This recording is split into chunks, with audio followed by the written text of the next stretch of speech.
Германия сәскен шыққанына 30 жылдығына орай гүл шоқ қою рәсімі және де 1 минуттық үнсіздік іс-шара өтті. Бұл іс-шараға қоғам қайраткерлері, жасөспірім қатысты. Енді бұл еліміздің болашағына, ұрпағына отансүйгіштік, патриоттық сезімді оятатын іс-шаралардың бірі.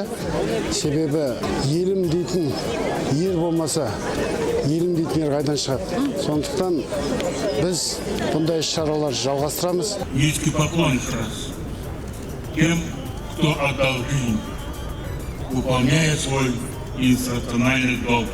Сегодня мы отмечаем 37-ю годовщину вывода советских войск из Афганистана. И каждый год мы приходим сюда, в парк 28 гвардейцев-панфиловцев. Сегодня было много молодых ребят. Вот эти мероприятия, они нужны, скорее всего, им, чтобы они понимали цену миру, цену дружбе, взаимопомощи, чтобы они уже все делали, чтобы наш Казахстан процветал и шел вперед.